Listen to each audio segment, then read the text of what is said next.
We live in a world that often mistakes noise for influence and volume for authority.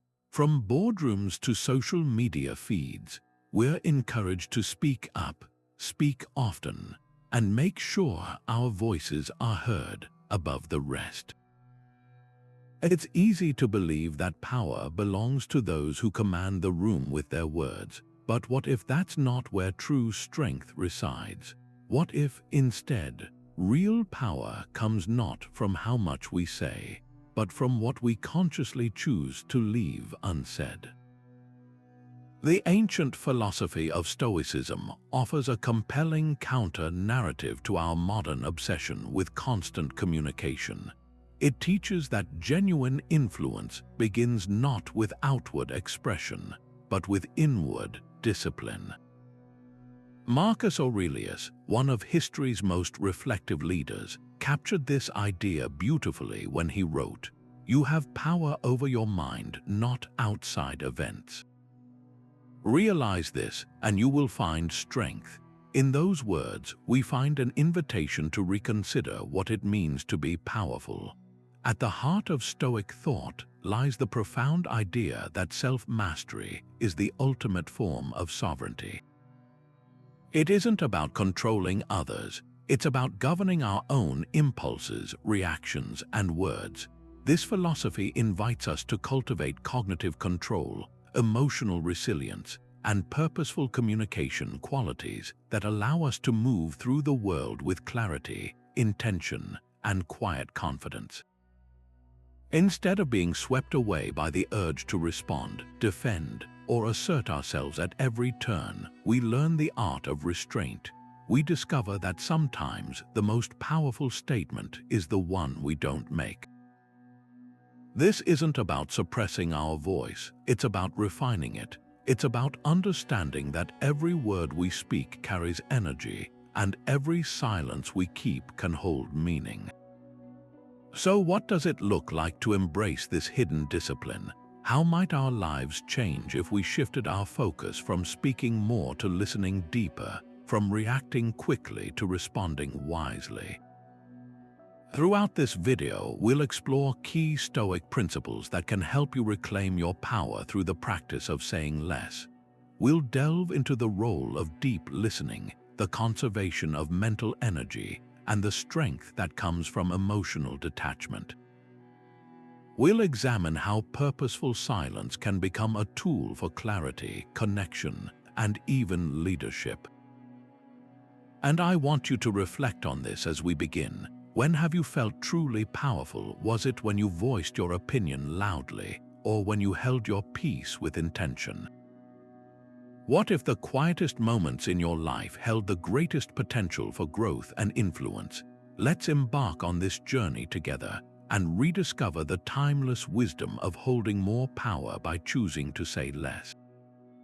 For the Stoics, real power begins with mastering yourself.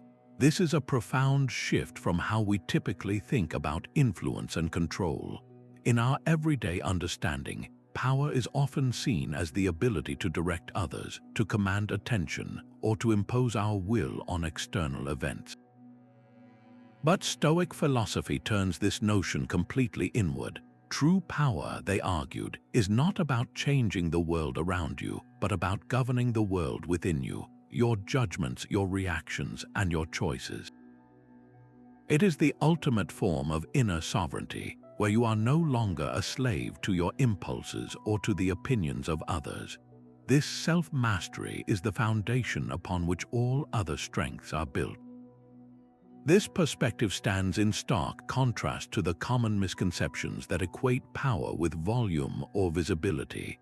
Think about the last time you witnessed an argument. The person who shouts the loudest or makes the most cutting remark might appear dominant in the moment, but from a Stoic viewpoint, they have often lost a significant amount of personal power. They have allowed an external event, someone else's words or actions, to dictate their internal state and compel a reaction.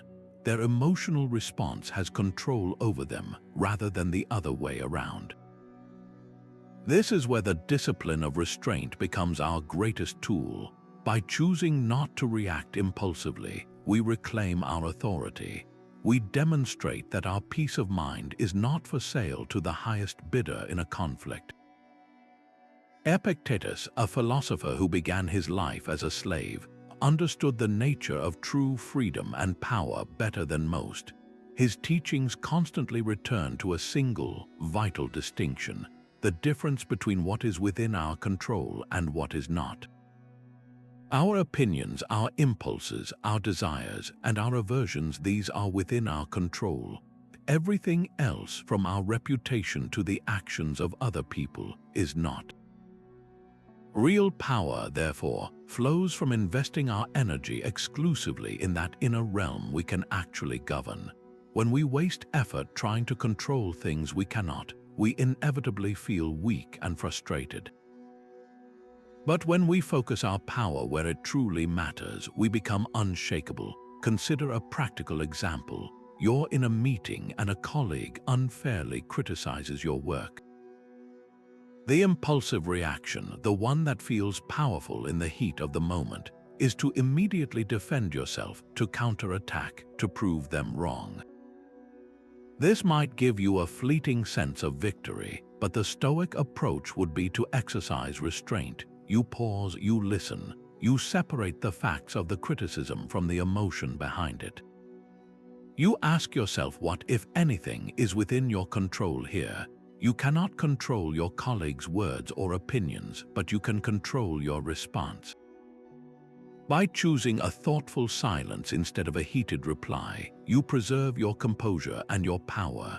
You respond later from a place of clarity, not anger, and your words carry far more weight as a result. This practice of measured response transforms how we move through the world. It allows us to act with intention rather than simply react from habit. Each time we successfully navigate a provocation without being thrown off course, we strengthen our inner citadel. We prove to ourselves that our sense of worth and stability does not depend on external validation or circumstances. This is the essence of Stoic power. It is a quiet, unwavering confidence that comes from knowing you are the final authority over your own mind. So, take a moment to reflect on your own experiences. When have you felt most powerful? Was it in a moment you spoke up loudly, or in a moment you consciously, purposefully held back? How often do you truly listen rather than just waiting to speak? In our eagerness to be heard, we often treat conversation as a competitive sport, a race to voice our own thoughts without first absorbing what is being shared with us. Stoicism reframes this entirely, presenting deep, attentive listening not as a passive absence of speech, but as an active and powerful discipline. It is a conscious choice to prioritize understanding over being understood, and in doing so, we unlock a profound form of connection and insight that is otherwise impossible to attain. This practice is far from passive. It requires immense focus, patience, and the temporary setting aside of our own ego. When we listen in this way, we are not merely being quiet, we are fully engaged in the process of receiving another person's world. Seneca, in his letters, frequently emphasized the value of learning from others, urging us to keep our minds open to the wisdom that surrounds us. He saw every interaction as a potential classroom, and every person as a potential teacher, if only we have the humility and the presence to truly hear them. This approach transforms listening from a social courtesy into a strategic tool for personal growth. By actively seeking to understand another's perspective, we gain access to their experiences, their knowledge, and their unique way of seeing things. We are essentially expanding our own mental library without having to live through every event ourselves. This is how we build genuine trust, because people feel valued and respected when they are heard, not just heard from.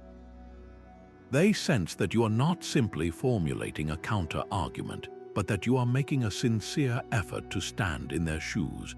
Consider the modern parallel of effective leadership. The most respected leaders are rarely the ones who dominate every conversation with their own vision.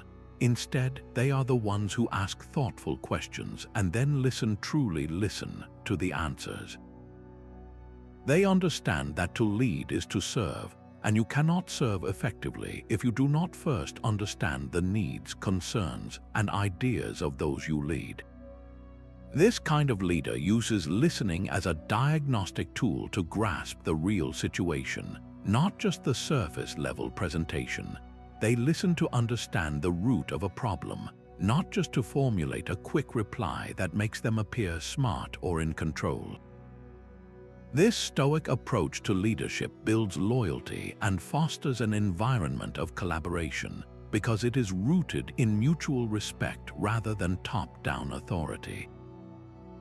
This practice of deep listening also serves as a powerful filter for our own responses. When we are fully focused on comprehending what someone is saying, we naturally create a space between their words and our reaction. This is the Stoic pause in action. It allows us to process information without the immediate interference of our own emotional judgments or defensive mechanisms. We can then choose a response that is considered valuable and constructive, rather than a reflexive one that might escalate tensions or miss the point entirely. In this way, listening becomes the first and most crucial step in the discipline of intentional speech. You cannot know what needs to be said until you first understand what has been said. So, what could you learn if you focused more on understanding others than on being understood? This shift in focus is transformative. You might discover the unspoken anxieties behind a colleague's resistance, the hidden excitement in a friend's new idea, or the subtle wisdom in a family member's simple story. You learn not just about other people, but about the vast and varied tapestry of human experience itself. This practice deepens your empathy, sharpens your perception, and ultimately grants you a far greater influence. Because when you speak from a place of true understanding, your words carry a weight and relevance that simply cannot be manufactured. Your silence in these moments becomes the fertile ground from which truly powerful communication grows. In ancient Rome, the most respected statesmen were often those known for their brevity. They understood that words were a currency of influence, and like any valuable resource, they were not to be wasted frivolously. This wasn't just a stylistic choice, it was a strategic discipline rooted in the conservation of mental energy. The Stoics took this idea even further, framing it as a core principle of a well-ordered mind. Marcus Aurelius constantly reminded himself in his meditations to guard the entrance of his thoughts and words, to see his mind as a fortified citadel that could only be disturbed with his own permission. He knew that every unnecessary word spoken was a tiny leak of precious focus, a slight dilution of his cognitive reserves that could leave him fatigued and scattered when he needed clarity the most. This ancient wisdom feels almost prophetic when we consider the modern world we navigate. We are drowning in a sea of words, our own and everyone else's. From the constant pings of notifications to the endless scroll of social media chatter and the pressure to have an immediate opinion on every global event, we are engaged in a perpetual, exhausting exchange of verbal currency. This information overload isn't just distracting, it's cognitively expensive. Every time we feel compelled to jump into a heated online debate, offer an unsolicited opinion, or simply fill a quiet moment with nervous talk, we are making a withdrawal from our finite mental energy account. We end the day feeling drained not because of physical labor, but because of the mental toll of processing and producing a relentless stream of communication. Now imagine someone who remains an island of calm in the middle of this chaotic ocean of noise. Picture a colleague in a stressful meeting where tensions are high and everyone is talking over each other. While others are vying for airtime, this person is quiet, observing, and listening. They are not disengaged, they are strategically conserved. They recognize that not every battle of ideas requires their verbal ammunition. By not engaging in every single debate, they preserve their mental energy, allowing them to focus with laser precision when they do choose to speak. Their eventual contribution is not another layer of noise, but a pointed, thoughtful insight that cuts through the chaos and actually moves the conversation forward. Their power comes from their discernment, from knowing that their silence is a resource that fuels their clarity. This practice of conserving cognitive reserve through measured speech is a form of self-respect. It is an acknowledgement that your attention and your mental focus are your most valuable assets, and they deserve protection. When you constantly expend them on trivial exchanges, gossip, or reactive commentary, you have less available for the things that truly matter: deep work, creative problem-solving, and meaningful connections with loved ones. The Stoic discipline is to become the guardian of your own mind, to be fiercely protective of where you direct your energy. It's about asking yourself before you speak, is this necessary? Is this kind? Does this serve a purpose? If the answer is no, then the most powerful action is often inaction. So, where in your own life could you begin to conserve this vital mental energy by consciously saying less? Perhaps it's resisting the urge to comment on a divisive social media post, knowing it will only lead to a draining back and forth. Maybe it's staying silent during a family argument instead of adding fuel to the fire with your own heated perspective. It could be as simple as not feeling the need to narrate your entire day or fill every comfortable silence with small talk. Each time you make this choice, you are not being withdrawn or passive. You are making a strategic investment in your own cognitive capital. You are saving your focus for the moments where your words can truly carry weight and make a difference, and in doing so, you build a deeper, more resilient sense of personal power. Your words carry more weight when they aren't clouded by emotion. This is one of the most practical and powerful applications of Stoic philosophy in our daily communication. It's not about becoming cold, robotic, or unfeeling. Instead, it's about developing the crucial skill of separating your initial emotional surge from your chosen expression. Think of it as creating a small space, a buffer zone between what you feel and what you say. In that space lies your freedom and your power. The Stoics understood that our raw, unfiltered emotions are often like a sudden storm, intense, unpredictable, and capable of causing a lot of unintended damage if we let them dictate our actions without any filter. Epictetus offered a fundamental insight that serves as the bedrock for this practice. He said, "We are disturbed not by events, but by the views which we take of them." Let that sink in for a moment. It's not the criticism from your boss, the rude comment from a stranger, or the frustrating traffic jam that upsets you. What truly upsets you is your own judgment about that event, the story you instantly tell yourself. You might tell yourself, "My boss doesn't respect me," or "That stranger is trying to provoke me," or "This traffic is going to ruin my entire day." These judgments trigger the emotional tsunami. The event itself is neutral. It is your perception that assigns it power over your emotional state. This is where the Stoic pause becomes your most valuable tool. It's the conscious decision to hit the mental mute button on your own internal narration for just a few seconds. Before you formulate a response, before you allow that defensive retort to form on your tongue, you simply stop. You take a breath, you create that vital distance. In that pause, you ask yourself a simple but profound question. What is actually happening here, separate from my story about it? You are not denying the emotion. You are simply refusing to let it be the sole author of your next sentence. You are moving from being a reactor to being a responder. Consider a heated situation many of us have faced. You're having a tense discussion with your partner about household responsibilities. They make a comment that feels like a personal attack, a criticism of your character rather than your actions. The immediate, impulsive reaction is to fire back, to defend yourself, to list their faults, to escalate the conflict in an attempt to win the argument. This impulse is fueled by the raw emotion of feeling hurt and disrespected. Now imagine applying the Stoic pause. Instead of retaliating, you fall silent for a moment. You acknowledge the hurt you feel, but you don't let it speak for you. That moment of silence is incredibly powerful. It often de-escalates the entire situation because it breaks the cycle of reactive anger. It allows you to respond from a place of logic and care. I hear that you're frustrated about the house. Can you help me understand what specifically is bothering you?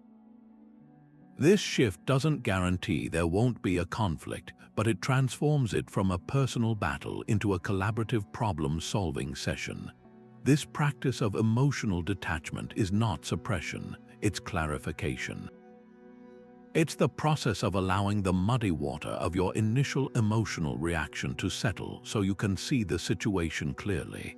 When you speak from that place of clarity, your communication becomes infinitely more effective. Your words are precise, they are purposeful, and because they are not laden with accusatory or defensive energy, they are far more likely to be heard and considered by the other person.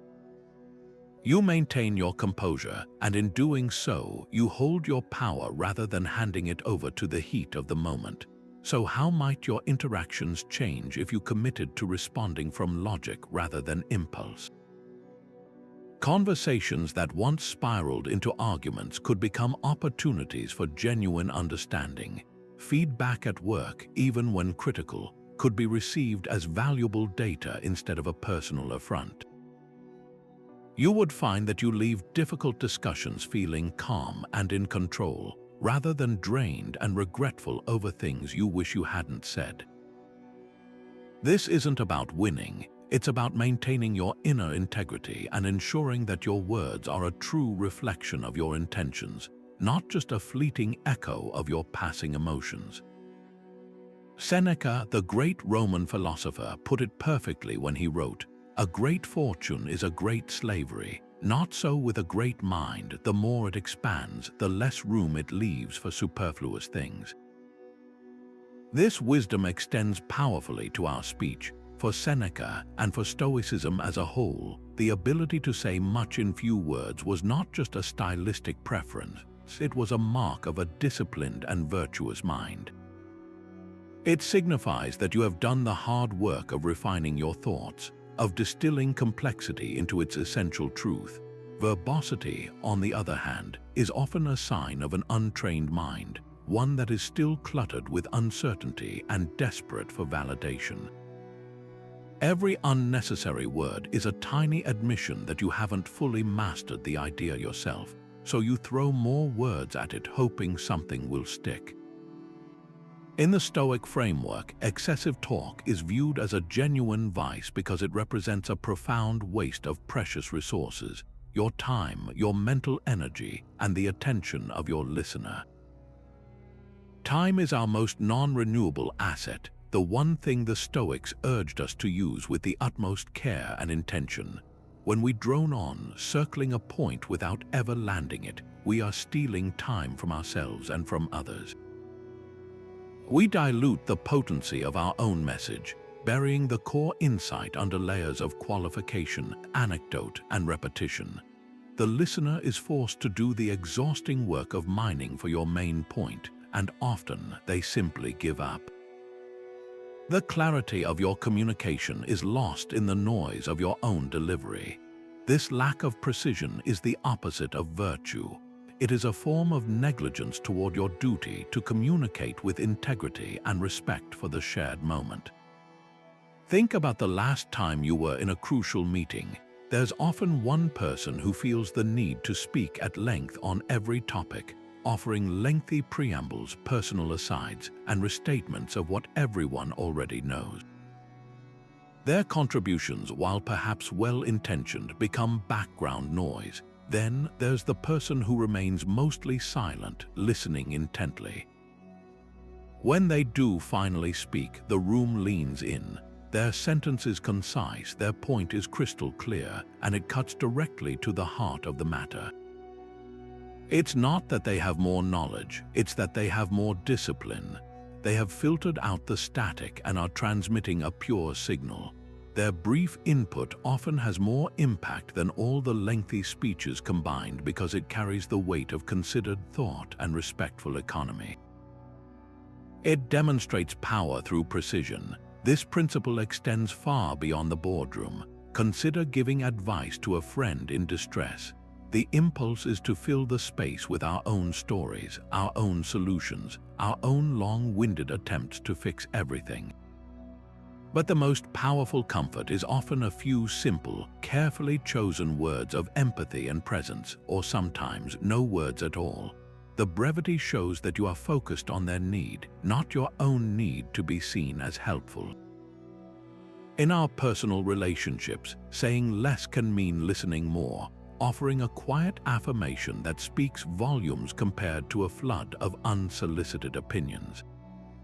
It's about understanding that your silence can be a gift, creating the space for others to find their own answers.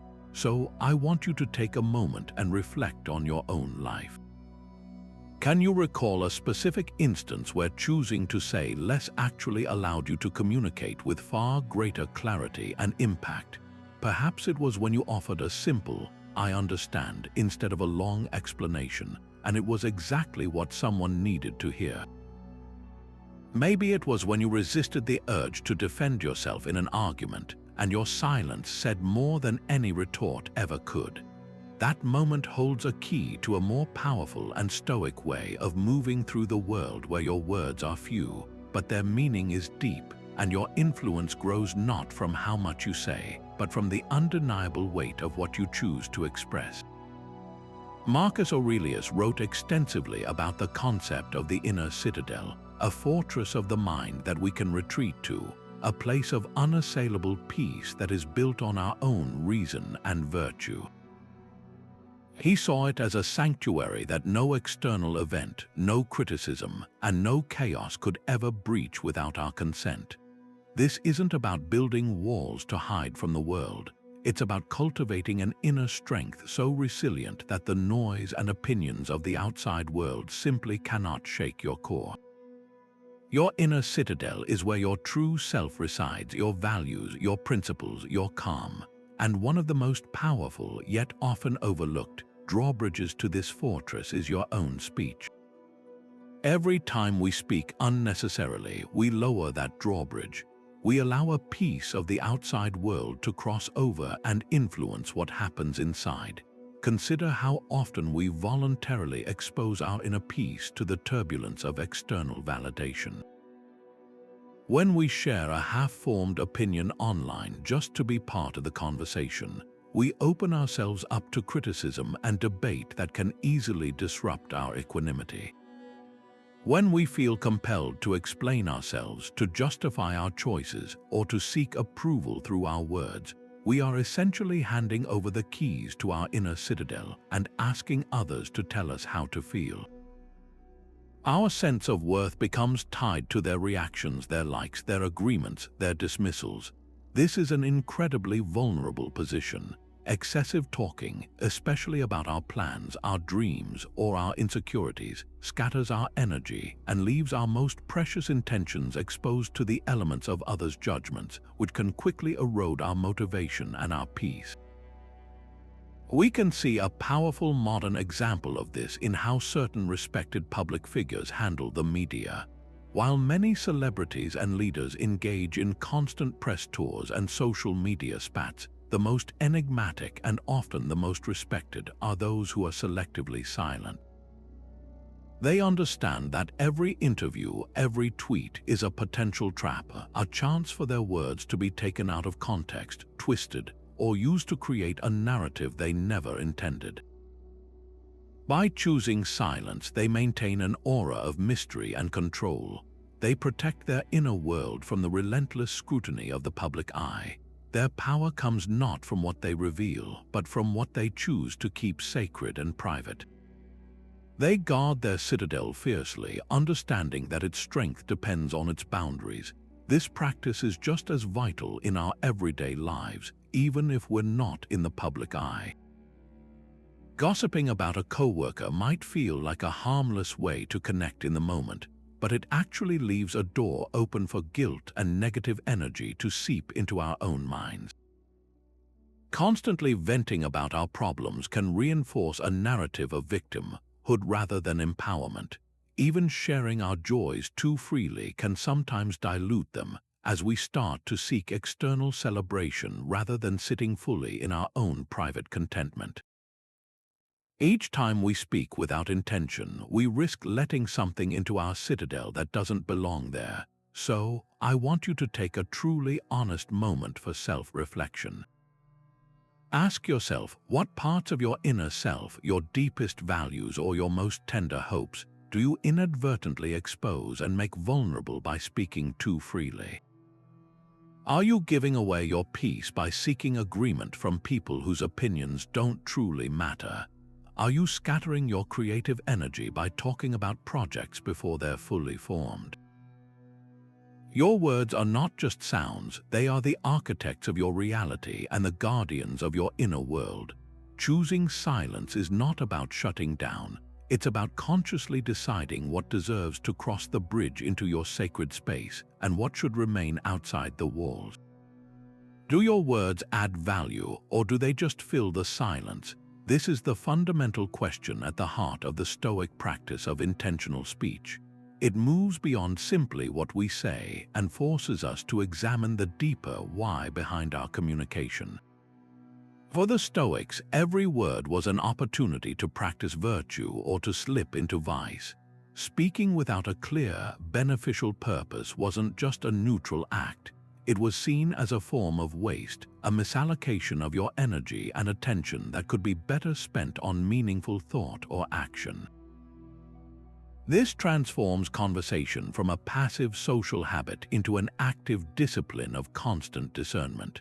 The philosopher Musonius Rufus was particularly vocal about this.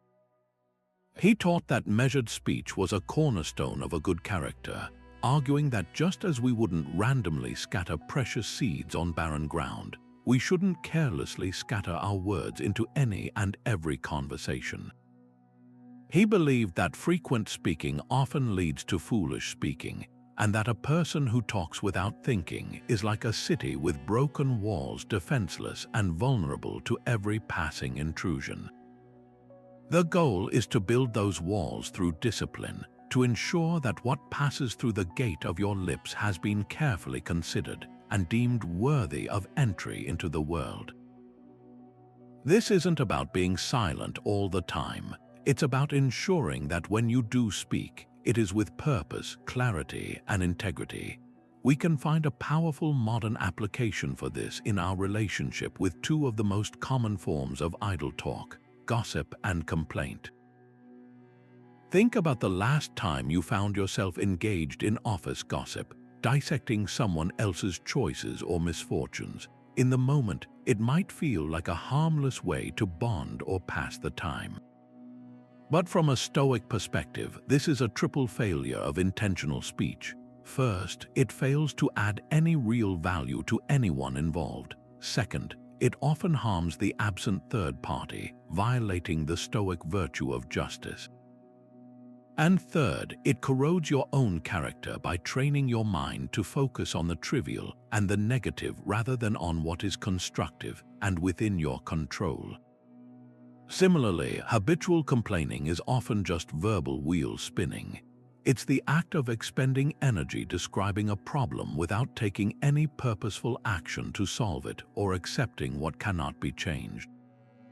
It reinforces a sense of powerlessness and victimhood, directly opposed to the Stoic pursuit of inner strength. Choosing to abstain from these patterns is not about becoming antisocial. It is a profound act of reclaiming your personal agency. Imagine you're in a break room and a colleague starts criticizing someone who isn't present. The easy, automatic path is to nod along and add your own 2 cents. The intentional path, the Stoic path, is to consciously change the subject, offer a neutral or kind word about the person, or simply let the comment hang in the air without endorsement. This small act of restraint is incredibly powerful. It protects your integrity, it refuses to contribute to negativity, and it subtly signals to others the standard by which you choose to communicate. Your silence in that moment speaks volumes about your character. This practice invites a deep and ongoing self-audit of our verbal habits. It encourages us to become curious observers of our own conversations, to notice the automatic phrases and knee-jerk reactions that make up so much of our daily dialogue. Are we speaking to connect or to impress, to understand or to win, to contribute or simply to be heard? The answers to these questions reveal the alignment between our words and our values. So let's make this practical. What is one single thing you could consciously stop saying to instantly make your speech more intentional? Perhaps it's the reflexive complaint about the weather or the traffic that starts your day on a note of powerlessness. Maybe it's the tendency to exaggerate a story to make it more entertaining, sacrificing truth for effect. It could be the habit of interrupting others because you're already crafting your response instead of listening. Identifying just one of these patterns and applying the discipline of intentional silence to it is a monumental first step. It is in these small, daily choices that we build the walls of our inner citadel, word by careful word. History offers a powerful testament to the strength found in stillness, particularly in the story of Cato the Younger, a Roman senator whose Stoic principles were tested in the most hostile of arenas.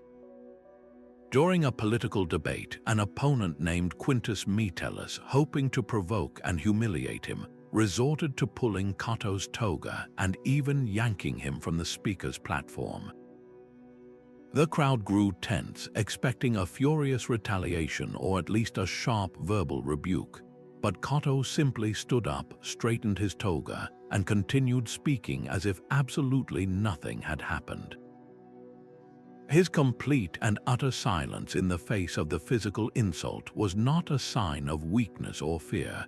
It was a breathtaking display of supreme control. By refusing to engage on his provocateur's terms, he completely stripped the aggressive act of its intended power. The insult didn't stick because Cato wouldn't accept it. His silence became a shield that deflected the hostility, making his attacker look foolish and small in comparison to his own unshakable dignity.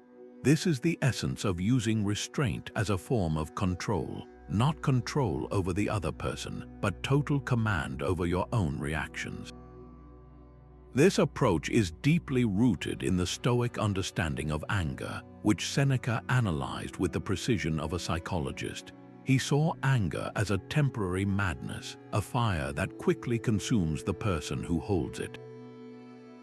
In his essay on anger, he argues that the best response to this destructive force is not to meet it with equal force, but to simply not feed it. Retaliation, no matter how justified it feels in the moment, is like pouring gasoline on a fire. It confirms the aggressive person's worldview that conflict is a battle to be won. Silence, on the other hand, is like refusing to give the fire oxygen. It is a non-response that baffles and disarms. The aggressor is prepared for a fight. They have rehearsed their arguments and steeled themselves for counterattacks. They are completely unprepared for nothing. Your silence creates a vacuum where their anger simply cannot survive, leaving them confused and their aggression with nowhere to land. We can see this play out in a common modern scenario. Imagine a heated argument with a family member during a holiday gathering. They make a personal, cutting remark designed to hurt you. Every fiber of your being wants to fire back with an even sharper retort, to defend yourself and make them feel the sting of their words. The predictable outcome is a rapid escalation, voices raised, old wounds ripped open, and everyone leaving the room upset. Now imagine instead that you take a deep breath and consciously choose silence. You don't storm out. You simply don't respond to the provocation. You allow their angry words to hang in the air for a moment, unanswered. This is incredibly difficult, but its effect is transformative. The tension often breaks because you have removed yourself from the cycle of attack and counterattack. Your silence isn't passive, it's an active choice that creates a crucial pause. It gives both of you a moment to step back from the emotional cliff edge. In that space, the possibility for actual resolution can emerge, moving you from a place of reacting to a place of responding with intention. This practice redefines what it means to be strong in a disagreement. We often equate strength with having the last word, with delivering the most devastating comeback. But Stoicism teaches us that true strength lies in emotional sovereignty, the ability to remain the calm eye of the storm. When you refuse to be baited into an emotional reaction, you demonstrate that your inner peace is not contingent on another person's behavior. You hold your power by keeping it, not by expending it in a futile battle. Your silence communicates that you are so secure in your own stance that you do not require external validation or victory in a petty squabble. It is the ultimate assertion of self-control. So, how could this kind of purposeful silence serve as your personal strength in disagreements? It could be the tool that prevents a professional disagreement from turning into a personal feud, saving a valuable working relationship. It could be the space that allows a partner to cool down and approach a problem with you rather than against you. It teaches others how to treat you by showing them that provocations will not earn them a reward of your attention or your anger. Embracing this discipline means understanding that sometimes the most powerful statement you can make is the one you consciously decide not to make at all. Epictetus offered a simple yet profound directive that cuts to the heart of modern distraction. We must attend to what is happening now, not what is said about it. This is the very essence of presence. It's an invitation to experience reality directly, without the constant filter of our own internal narration or commentary. Think about how often your mind is not actually where your body is. You might be walking through a park, but your mind is replaying a conversation from yesterday or drafting an email for tomorrow. You are physically present but mentally absent, lost in a world of words about the world rather than the world itself. This is where the discipline of saying less becomes a powerful gateway to truly being here now. Our compulsion to constantly talk, whether aloud or in our heads, acts like a barrier between us and the raw experience of the present moment. When we are busy formulating what we will say next, analyzing what was just said, or judging what is happening, we are not fully immersed in the happening itself. We are like a film critic who is so busy writing notes about the lighting and camera angles that they completely miss the emotional impact of the story unfolding on screen. This verbal chatter pulls us out of the reality of our senses and into the abstract realm of language and judgment. We cease to experience the thing and instead experience only our thoughts about the thing. This is how we miss the subtle details, the fleeting expressions, and the quiet beauty that make up the fabric of our lives. Now, consider the transformative power of shifting from narration to pure observation. Imagine you're having a cup of coffee with a friend. If you're caught in the usual mode, part of your mind is crafting your next story, waiting for a pause to jump in, maybe even silently judging their choices or your own. But what if you made a different choice? What if you consciously decided to still that internal voice and simply listen, not just to their words, but to the tone of their voice, the light in their eyes, the way their hands move as they speak?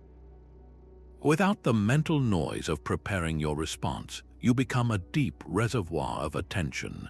You notice things you would have otherwise missed, the slight hesitation that hints at a deeper feeling, the genuine warmth behind a simple compliment. The conversation stops being an exchange of monologues and becomes a genuine, connected dialogue. Your silence creates the space for a richer, more authentic connection to emerge. This practice of quiet observation extends beautifully to our relationship with the natural world. Take a simple walk outside. If you're talking on the phone or even just listening to a podcast, your experience of the walk is largely mediated through that content.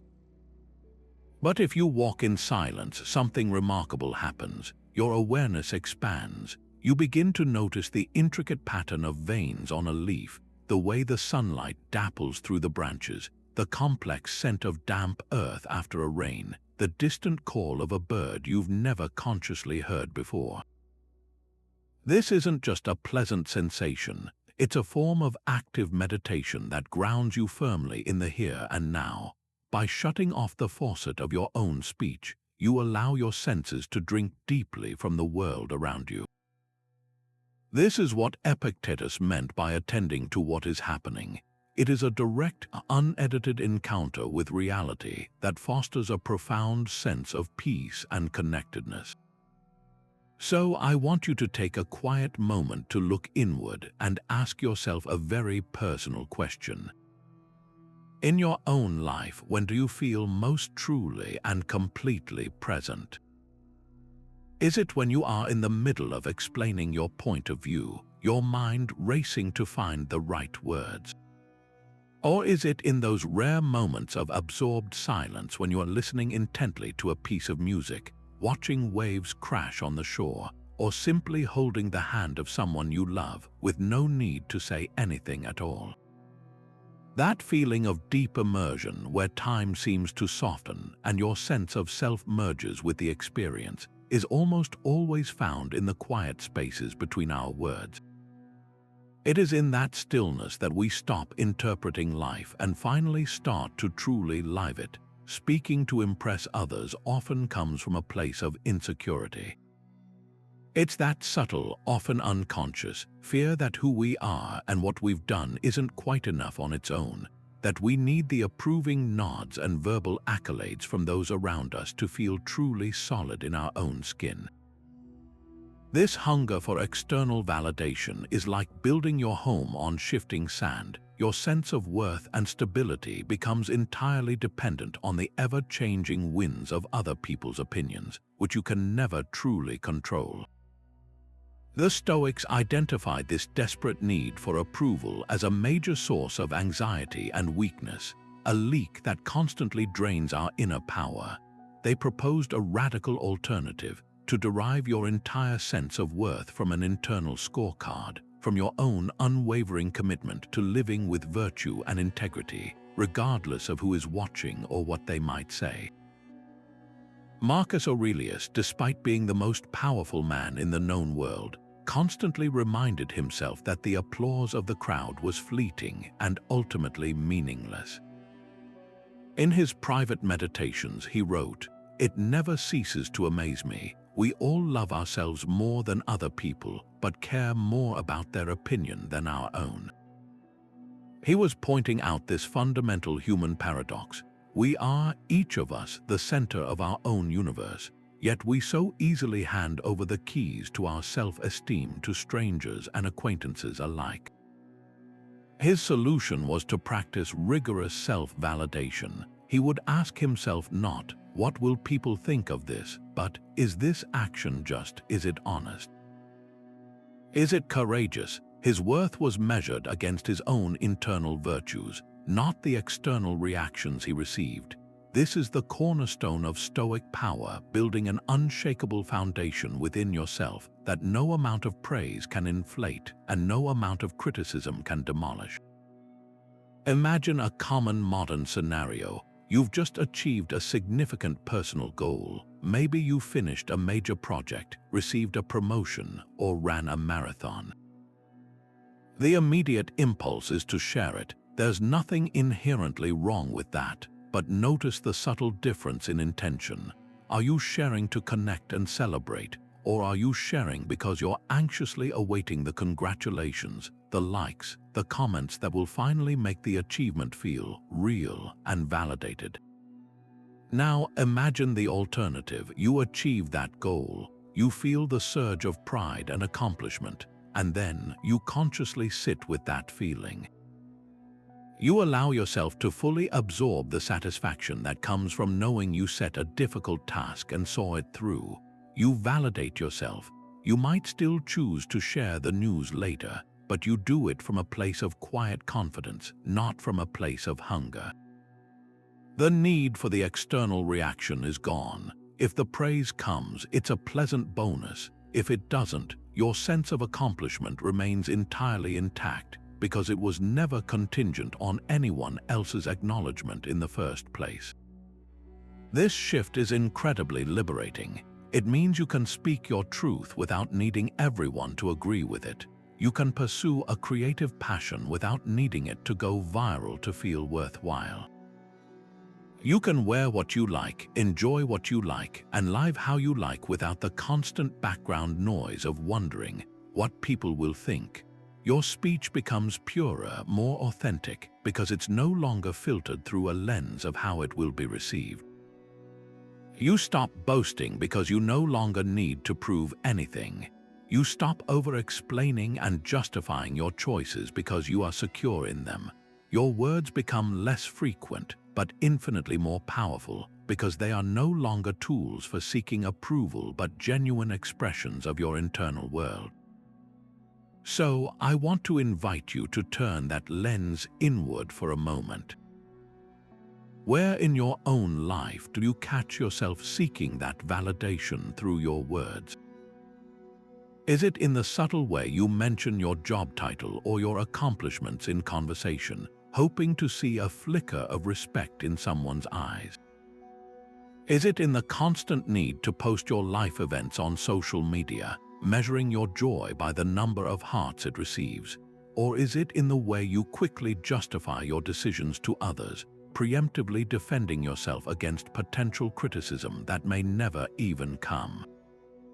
Now imagine what would happen if you simply stopped. What if you did the thing, made the choice, held the opinion, and simply let it be without fishing for that external confirmation? You would quickly discover that the approval you were seeking outside was always available inside, and that true power begins the moment you stop giving others the authority to tell you who you are. Epictetus, a man who knew the sting of harsh words both as a slave and a philosopher, gave us a timeless piece of armor for the mind. People are not disturbed by things but by the views they take of them. And he took it even further, reminding us that if anyone tells you that a certain person speaks ill of you, do not make excuses about what is said of you but answer, "He was ignorant of my other faults, else he would not have mentioned these alone." This is the very heart of resilience, understanding that an insult, a criticism, or a provocation only has the power to harm us if we personally grant it that authority through our own reaction. The words themselves are just sounds. It is our judgment of them, our internal agreement with them, that does the damage. This is why the Stoic practice of a reserved response is not about suppression. It's about building an emotional immune system so robust that the toxins of negativity simply cannot take hold. This immunity is cultivated through a simple yet profoundly difficult discipline, the Stoic pause. It is that intentional space you insert between the trigger and your response. It's the mental equivalent of taking your hand off the mouse before clicking send on that angry email. In that pause, you are not just refraining from speaking, you are actively engaging in a process of reclamation.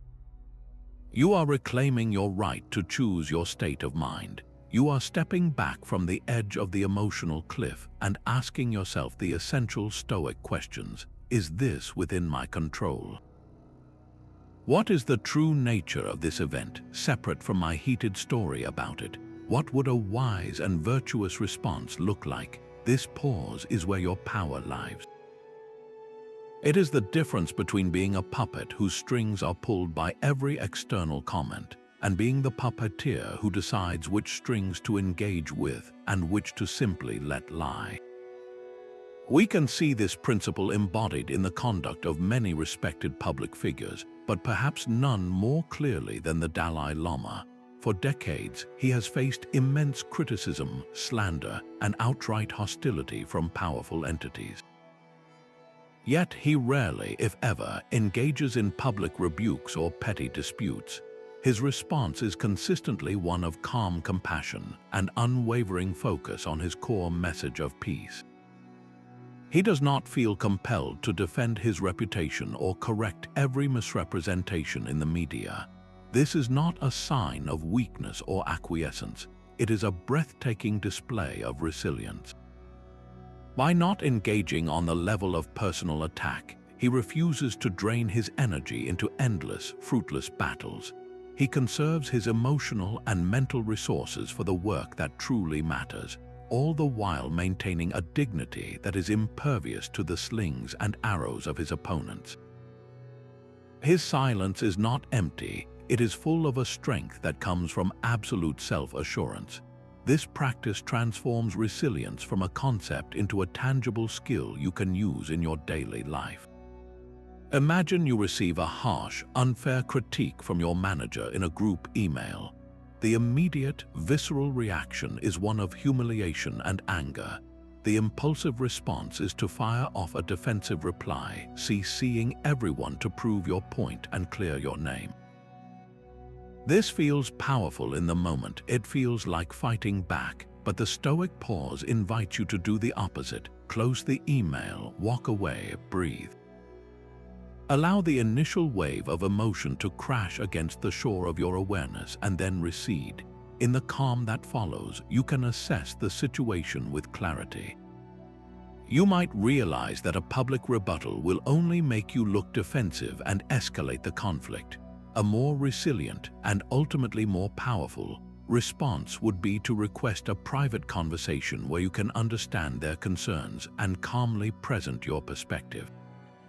This approach doesn't just solve the problem more effectively, it actively builds your resilience muscle. Each time you choose the pause over the impulse, you prove to yourself that you are not at the mercy of other people's opinions. You are building an inner fortitude that can withstand far greater storms than a single critical email. So take this idea and hold it close. How could incorporating this simple practice of pausing before you speak fundamentally strengthen your own resilience? It could be the barrier that prevents a minor disagreement with your partner from turning into a full-blown argument, saving you both from a night of regret and emotional exhaustion. It could give you the clarity to receive constructive feedback at work without hearing it as a personal attack, allowing you to grow instead of becoming defensive. It teaches you that your peace of mind is your most valuable possession, and it is not for sale at the price of getting the last word. Every time you choose a reserved response, you are not losing a battle. You are winning the war for your own peace, building a resilience that is quiet, deep, and unshakable. Cato the Younger was a figure so defined by his Stoic principles that his very presence commanded a room, not through booming declarations, but through a profound and sparing silence. His reputation was built not on eloquent speeches, but on the weight of his actions and the rare, measured words he chose to offer. When he did speak, people listened intently because they knew his words were not casual. They were the carefully considered output of a deeply principled mind. This embodies the Stoic virtue of humility in speech, a quiet confidence that derives its power not from self-assertion, but from the unwavering alignment of one's actions with one's values. It is the understanding that your character should speak for itself long before your voice ever needs to. From a Stoic perspective, boastfulness and self-promotion are not just social faux pas, they are significant moral vices. Why? Because they reveal a deep internal fragility. The need to constantly announce your accomplishments, to remind others of your status or your intelligence, stems from a place of insecurity. It shows that your sense of self-worth is externally mortgaged. It depends on the validation and admiration of others to feel real. The Stoics argued that this is a form of slavery. You are chained to the opinions of your audience. In contrast, the quiet assurance that comes from genuine virtue needs no advertisement. The person who knows they have acted with integrity, courage, and justice carries an unshakable internal validation. They don't need to sell themselves because their value is a settled fact in their own mind, and this quiet certainty is what people ultimately find so compelling and respectable. We can see this timeless dynamic play out in modern leadership. Consider a manager who constantly takes credit for their team's successes, name-dropping in meetings and ensuring every email highlights their personal contribution. Contrast that with a leader who consistently shines the spotlight on their team members, who acknowledges collective effort, and who is quick to take responsibility for setbacks but slow to claim credit for victories. Over time, which leader inspires more loyalty, more trust, and more genuine respect? The answer is almost always the latter. Their humility is not perceived as weakness, it is recognized as the ultimate strength. It demonstrates a security so complete that they do not need the ego stroke of constant recognition. They lead through the power of their example, their actions, their decisions, their fairness, and in doing so, they build a culture of trust and mutual respect that no amount of self-praise could ever manufacture. This practice of humble speech is a daily discipline of ego management. It's about resisting the urge to interject with your own story when someone is sharing theirs, which subtly shifts the focus back to you. It's about avoiding the temptation to one-up someone's experience or to casually drop an accomplishment into a conversation where it isn't relevant. Each time we bite back that impulse, we are not diminishing ourselves. We are practicing a form of respect for the other person and reinforcing our own inner stability. We are making a conscious choice to connect rather than to compare, to understand rather than to be understood. This creates deeper, more authentic relationships because people feel seen and heard in your presence, not overshadowed by your need to be seen and heard. So I encourage you to look back on your own interactions and identify those moments. Can you recall a specific time when choosing humility in your speech unexpectedly earned you more respect than any self-praise ever could? Perhaps it was when you admitted you didn't know the answer to a question, demonstrating honest curiosity rather than pretended expertise. Maybe it was when you deferred credit to a colleague on a project, an act that made your entire team look good and cemented your reputation as a secure and generous leader. That moment holds a powerful lesson. That true influence often flows not from what we take credit for, but from what we generously give away. Seneca, with his piercing insight into human nature, issued a stark warning about the words we choose to share. He wrote that gossip and criticism are a poison we drink ourselves, believing we are harming others. This metaphor is painfully accurate. When we engage in negative talk, we are not just spreading toxicity into our environment. We are actively inviting it to take root within our own minds, corroding our character and shattering the very peace we strive to cultivate. The Stoics saw this not as a minor social misstep, but as a serious failure of discipline, a direct violation of the virtues of wisdom and justice. It is a voluntary descent into chaos, one whispered word at a time. This corrosion works on two levels. On the surface, gossip and criticism are acts of injustice toward the person being discussed. They are a judgment passed without a defense, a sentence delivered without a trial.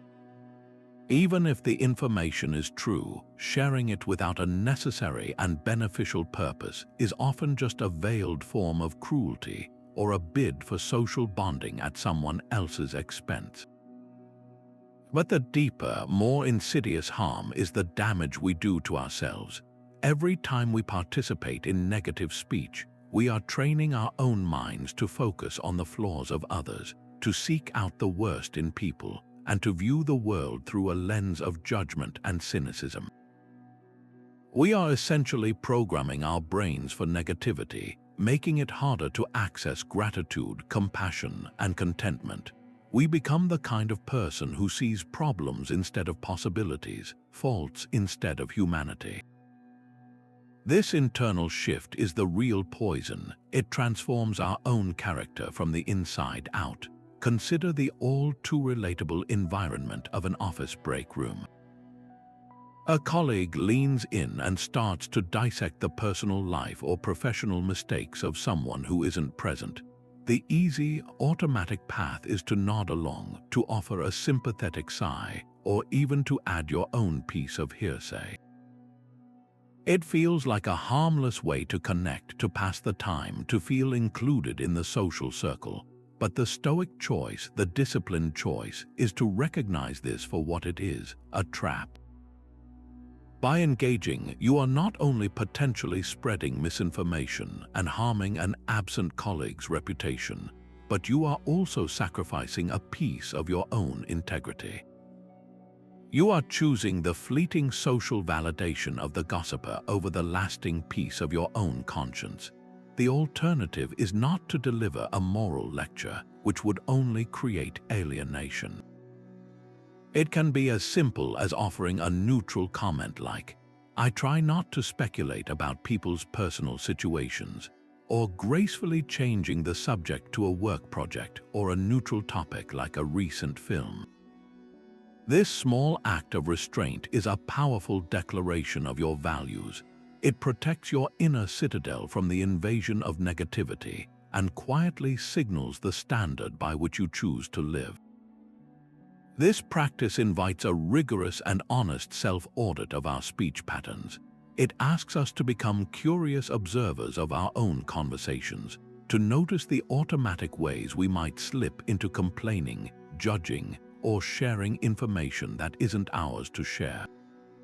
Are we speaking to connect or to belittle, to understand or to feel superior, to contribute or simply to fill an awkward silence with sound? The answers to these questions reveal the alignment between our words and our deepest values. So, let's make this profoundly practical.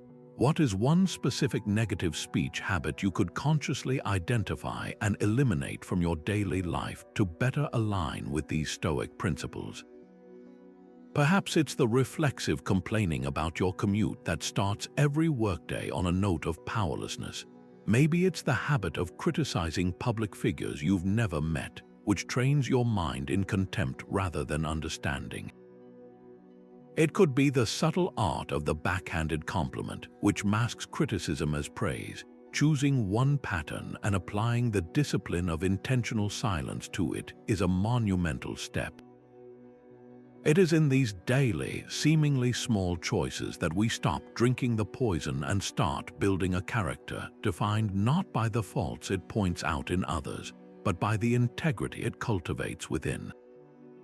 Not every thought that crosses your mind needs to be broadcast into the world, so how do you decide what is truly worth saying? This question lies at the heart of the Stoic practice of selective engagement, a strategic approach to communication that prioritizes impact over impulse. It's the understanding that your time, your attention, and your mental energy are finite resources, and that wasting them on trivial or fruitless exchanges is a form of self-sabotage. The Stoics weren't advocating for complete withdrawal. They were championing the wisdom of intentional participation. It's about moving through the world with a kind of mental frugality, investing your verbal currency only in those exchanges that promise a real return in terms of understanding, progress, or genuine connection. Marcus Aurelius constantly reminded himself to rise above the chatter of everyday life, to focus his energy only on what was within his sphere of influence and aligned with his core virtues. He wrote in his meditations about the importance of ignoring the trivialities and the noise that constantly clamor for our attention. For him, this wasn't just a productivity hack, it was a moral imperative. Every moment spent engaged in a pointless argument or reacting to a petty provocation was a moment stolen from his duty to be a just and effective leader. He understood that true strength isn't found in winning every minor skirmish, but in having the discernment to know which battles are even worth fighting in the first place. This selective focus is what allows us to conserve our energy for the things that truly matter: our relationships, our work, our personal growth, and our inner peace. We can see a perfect modern application of this principle in how we navigate the digital world. Imagine scrolling through social media and coming across a comment from a stranger, an anonymous troll deliberately provoking a reaction with an inflammatory or ill-informed statement. The impulsive, automatic response is to engage, to correct them, to show them why they're wrong. This feels like standing up for truth, but from a Stoic perspective, it's almost always a misallocation of energy. You are pouring your limited focus into a black hole of negativity with absolutely no chance of a productive outcome. The troll is not seeking truth, they are seeking attention and chaos. By choosing strategic silence, by simply scrolling past without a second thought, you achieve a far greater victory. You deny them the engagement they crave, and you protect your own peace of mind. You have chosen to conserve your energy for conversations that actually serve a purpose, with people who are actually interested in a genuine exchange of ideas. This practice extends far beyond online interactions. Think about the last time you found yourself drawn into a heated debate at a family gathering about politics or some other divisive topic. The conversation goes in circles, voices get raised, and everyone leaves the table feeling agitated and drained, with no one's mind having been changed in the slightest. This is the epitome of a conversation that doesn't serve your growth or anyone else's. Selective engagement would mean recognizing the futility of the pattern before you even step into it. It might mean gracefully changing the subject or simply listening without feeling the need to counter every point. It's not about avoiding difficult conversations. It's about having the wisdom to distinguish between a dialogue that has the potential for mutual understanding and a debate that is purely performative and destructive. So, I want you to take a quiet inventory of your own communicative habits.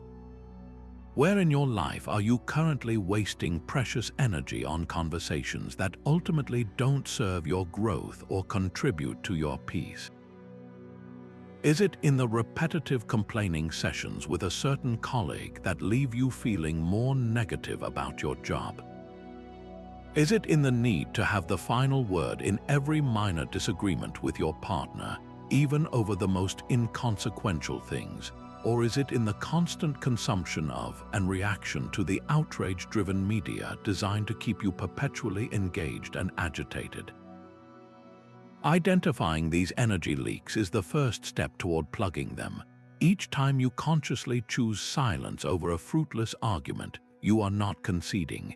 You are making a powerful investment in your own reserves, ensuring that you have the full strength of your focus available for the conversations and pursuits that truly define your life. Epictetus laid the groundwork for all Stoic discipline with a simple but transformative idea.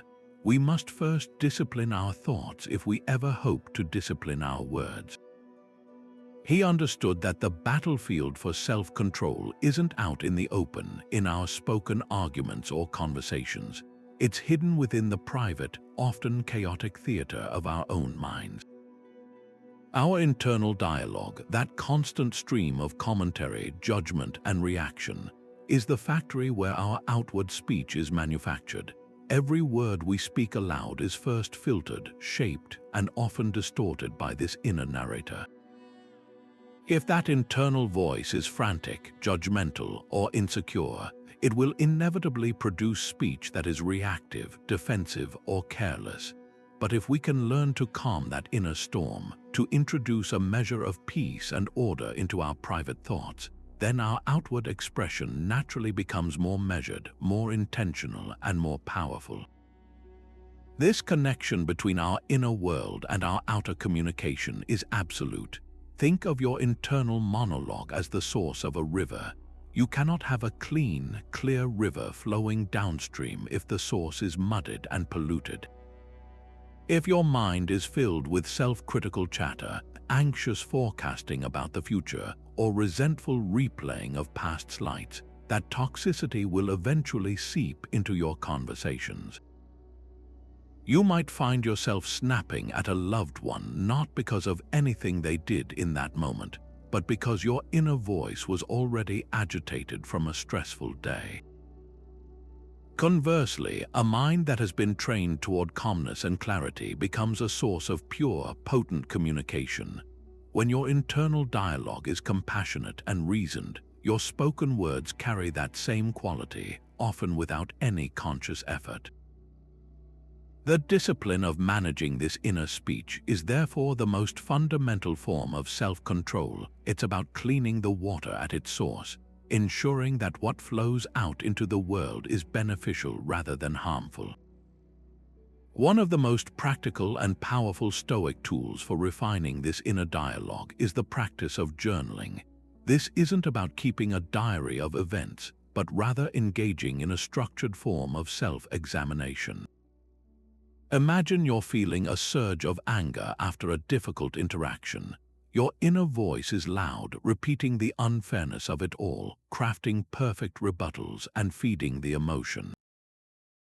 Instead of letting that narrative spin uncontrollably, you take out a journal. You begin to write down the thoughts not as absolute truth, but as passing mental events. You then subject them to the rigorous Stoic questioning Epictetus would have encouraged. Is this thought within my control? Is this judgment accurate, or is it just a story I'm telling myself? By externalizing the inner chatter onto the page, you create critical distance. You move from being the voice to being the listener. This process acts like a filter, trapping the reactive, unhelpful thoughts and allowing only the clear, reasoned ones to inform your eventual actions and words. It's a daily workout for your mental discipline, strengthening your ability to choose your responses. Meditation offers another profound path to this same goal. In its simplest form, meditation is the practice of observing your internal dialogue without getting swept away by it. You sit in silence and simply notice the thoughts as they arise: the worry about a deadline, the memory of an awkward moment, the plan for dinner. Instead of engaging with each one, you gently acknowledge it and let it pass, returning your focus to your breath. This isn't about emptying the mind, it's about changing your relationship with the content of the mind. With consistent practice, you begin to see your thoughts as weather patterns in the sky of your awareness. They come and they go, but they are not you. This creates a profound sense of space between a triggering event and your reaction to it. That space is where your freedom lies. When someone says something provocative, instead of your inner critic immediately launching a counterattack, you might simply notice the urge to retaliate and let it subside, choosing a more thoughtful and powerful response from a place of calm. This inner work directly shapes the quality of our relationships and our impact on the world. A person who has tamed their inner critic is far less likely to project that criticism onto others.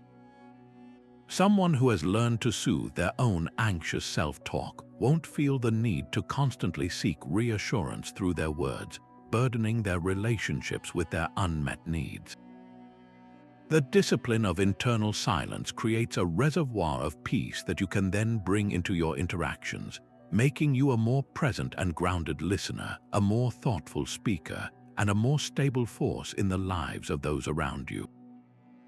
Your outer discipline with words becomes a natural extension of your inner discipline with thoughts, effortless and authentic.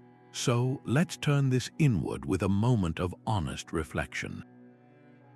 How does the tone and content of your own inner self-talk directly influence the words you choose to speak aloud throughout your day? Does a critical inner voice manifest as sharp, impatient comments to your family? Does a voice of insecurity lead you to over-explain and seek validation in conversations? Or on those rare days when your mind is quiet and calm, do you find your communication is naturally more compassionate, more concise, and more connected? Recognizing this intimate link is the first step toward mastering it, offering a path to ensure that your most private conversations with yourself empower your most public expressions. History offers a profound lesson in the power of quiet command through the figure of Emperor Marcus Aurelius, who was renowned not for grand speeches, but for his thoughtful silence during council meetings. While his advisors and generals would passionately debate strategy, often talking over one another in a bid to be heard, the emperor would frequently sit in observant stillness, absorbing every perspective without immediate judgment. This was not a passive absence but an active, engaged listening. His eventual words, when they came, were not a reaction to the loudest voice, but a synthesis of the best ideas in the room, refined through his own reason and delivered with a clarity that cut through the noise. His silence was a tool that elevated the discourse, ensuring that the final decision was not the product of the most persuasive speaker, but the most reasoned course of action. This demonstrates a foundational Stoic leadership principle. True authority is not asserted through volume, but is cultivated through discernment and a deep respect for the collective intelligence of the group. This approach stands in direct opposition to the modern cult of the charismatic, loudmouth leader who dominates every conversation. The Stoic model reveals that listening and measured speech are not signs of weakness, indecision, or a lack of ideas. They are the ultimate marks of strength and security. A leader who feels the need to constantly speak is often a leader who is deeply insecure, seeking to validate their position and intelligence through a continuous performance of authority. In contrast, a leader comfortable with silence projects an unshakable inner confidence. They do not need to prove they are the smartest person in the room because they are secure in their role as the wisest, the one who can draw out the best from everyone else. Their power is not dependent on their output of words, but on their capacity to process input and guide the group toward virtue and effectiveness. We can see this timeless principle embodied in modern leaders known for their quiet confidence. Consider someone like Warren Buffett, the legendary investor. He is not known for fiery speeches or dramatic pronouncements. Instead, he is celebrated for his patient, long-term perspective and his ability to sit quietly through market chaos that panics everyone else. His most powerful statements are often his strategic silences, his refusal to chase trends or engage in the sensationalist commentary that dominates financial media. This quiet demeanor does not inspire fear but immense trust and respect. Investors follow his lead not because he shouts the loudest, but because his actions and his rare, carefully considered words demonstrate a profound depth of understanding and discipline. He leads not by telling people what to think, but by demonstrating how to think. This style of leadership creates a radically different and far healthier organizational culture. A leader who speaks less and observes more naturally fosters an environment of psychological safety, where team members feel truly heard and valued for their contributions. When a leader doesn't immediately jump in with their own solution, it signals to others that their ideas are welcome and worth considering. This encourages collaboration, innovation, and honest dialogue, because people aren't just waiting for their turn to listen to the boss, they are actively participating in building the outcome. The leader's silence becomes a space that others can fill with their creativity and insight, empowering them and building a stronger, more resilient team than one built solely on the leader's singular vision. So, I want to leave you with a question to sit with, one that might quietly reshape your approach to influence in your own life. whether you lead a company, a team, or simply your own family. What kind of leader would you become if you made a conscious decision to speak less and observe more? How would your relationships transform if you prioritized understanding over being understood? Your silence has the potential to be your greatest leadership asset, creating the space for wisdom to emerge not just from you, but from everyone around you. At the very core of Stoic philosophy lies a principle so simple yet so transformative that it has echoed through centuries, finding its way into modern practices like the well-known Serenity Prayer, the unwavering focus on what is within our control, and the graceful acceptance of what is not. This isn't about passive resignation or giving up. It's about channeling our precious energy with laser-like precision. Our opinions, our efforts, our values, and our reactions, these are our domain. Everything else, from the actions of other people to the weather to global events, exists outside the walls of our inner citadel.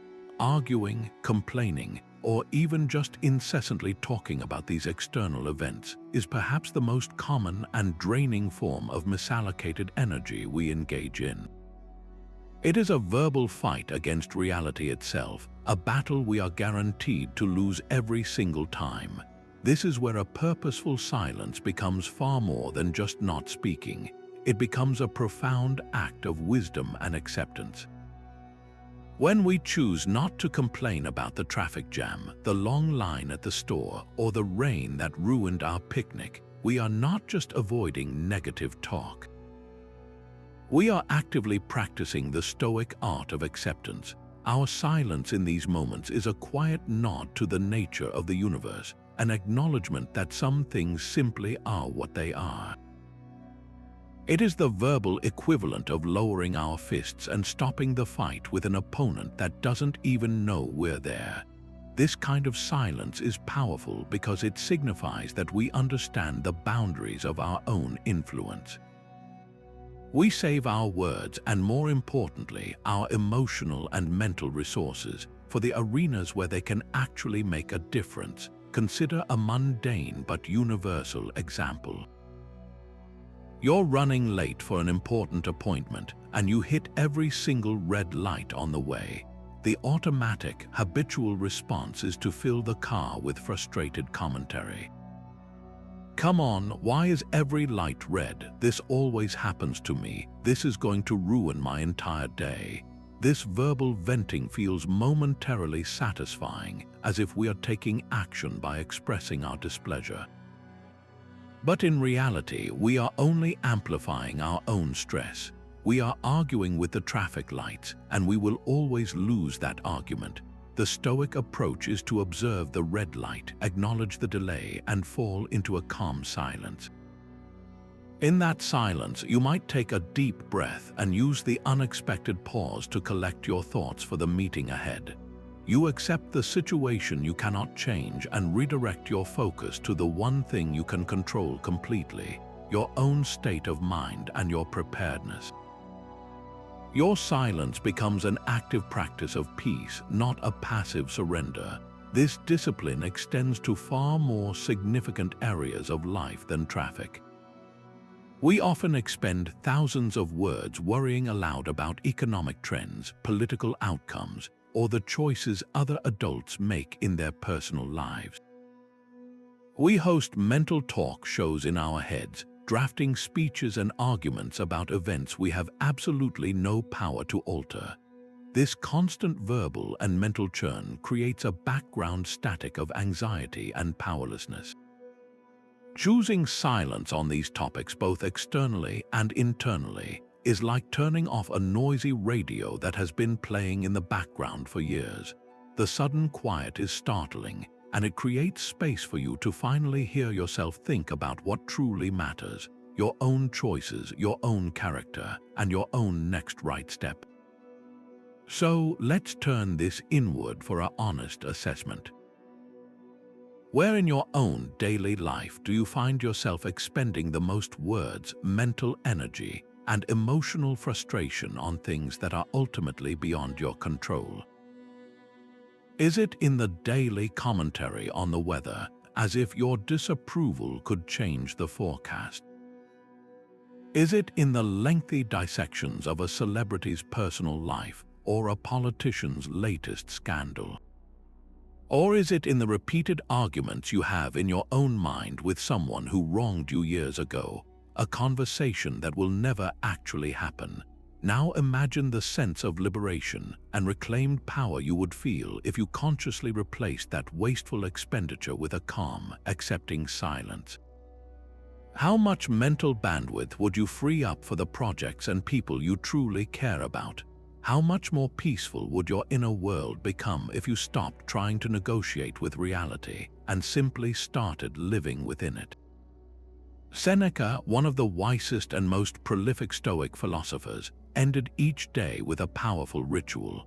He would retreat into the quiet of his own mind and perform a thorough review of his words and actions, a practice he called his nightly examination. He would ask himself probing questions. What bad habit have you cured today? What fault have you resisted? In what respect are you better? This wasn't an exercise in self-criticism, but in honest, compassionate self-auditing. His goal was not to dwell on his mistakes, but to learn from them, to identify the patterns where his behavior had strayed from his principles, so he could consciously correct his course the following day. He understood that a life without reflection is a life lived on autopilot, destined to repeat the same errors again and again. In our context of communication, this practice of daily reflection becomes an incredibly precise tool for honing the discipline of saying less. The chaos and noise of the day often sweep us along, and in the heat of the moment we speak without thinking. We might leave a meeting replaying a comment that came out too harshly, or end a conversation with a friend wishing we had listened more and advised less. These subtle pangs of regret are actually valuable data points, signposts showing us where our communication veered off the path of intention. But in the busyness of life, we usually just shrug them off and move on, losing the lesson entirely. This is where the reflective silence of a nightly review changes everything. By carving out just a few minutes of quiet contemplation before bed, you create a sacred space to process that data. You can look back on your interactions with the calm clarity that distance provides, free from the emotional charge of the moment. Imagine a practical routine. The day is done, the devices are put away, and you sit in a comfortable chair with a journal or simply in stillness. You take a few deep breaths to center yourself and then gently walk back through the key conversations of your day. You're not looking to beat yourself up, you're playing the role of a curious and kind observer of your own life. You might ask yourself specific questions tailored to Stoic communication. Where today did I speak without adding value? Was there a moment where my words were clouded by emotion rather than guided by reason? Did I interrupt someone because I was too eager to share my own idea? Did I engage in gossip or negative talk? Conversely, you can also celebrate the wins. When did I choose a powerful silence that de-escalated a situation? When did I listen so deeply that someone felt truly heard? This process isn't about tallying failures, it's about building self-awareness. It transforms vague feelings of unease into concrete, actionable insights. The profound benefit of this practice is that it doesn't just help you analyze the past, it actively prepares you for the future. Each night, you are essentially programming your subconscious for the next day. By consciously acknowledging, "Today, I regretted that sarcastic remark I made in the team meeting," you are strengthening the neural pathway that will help you pause before making a similar remark tomorrow. You are installing a mental checkpoint. Over time, this daily reflection builds a powerful feedback loop. The lessons learned in the quiet of the evening begin to whisper to you in the hustle of the afternoon, guiding you toward more intentional and powerful communication in real time. Your ability to exercise restraint ceases to be a struggle and starts to become a natural extension of your refined character. So let's bring this home with a simple yet transformative question. How could introducing just 5 minutes of this reflective silence into your own nightly routine fundamentally improve the quality of your communication and your relationships? It could be the key to finally breaking that habit of defensive speaking during disagreements with your partner. It might give you the awareness to stop yourself from dominating conversations and to start creating space for others to shine. This small daily investment in silence is how you move from knowing the Stoic principles intellectually to actually living them, word by careful word, day by purposeful day. A profound Stoic principle invites us to consider a radical shift in how we communicate. Speak your truth with clarity and kindness, but release any attachment to how it is received. This is the essence of detachment from outcomes, a practice that liberates our words from the heavy chains of expectation and fear. It's the understanding that your part of the exchange is to express yourself with integrity. The other person's reaction, their agreement or disagreement, their approval or disapproval, belongs entirely to them and exists outside your circle of control. When you internalize this, your communication transforms from a performance seeking a specific result into a genuine offering, free from the desperation to control the uncontrollable. This fear of how our words will land is a powerful force that shapes and often distorts our speech. We've all felt it, that knot in your stomach before giving difficult feedback, the nervous rehearsal of a conversation in your mind, the urge to over-explain a simple decision because you're anticipating pushback. This anxiety stems from a deep-seated need for external validation. We tie our sense of worth and the success of our communication to the other person's response. If they agree and approve, we feel relief and validation. If they disagree or become upset, we internalize it as a personal failure. This fear of rejection or misunderstanding is what leads us down the path of people-pleasing, where we sand down the edges of our truth to make it more palatable, or into the trap of over-explaining, where we bury our core point under a mountain of justification in a futile attempt to preempt any possible objection. Imagine a manager who needs to give constructive feedback to a team member about a recurring issue with missed deadlines. The manager who is attached to the outcome is already nervous before the meeting even starts.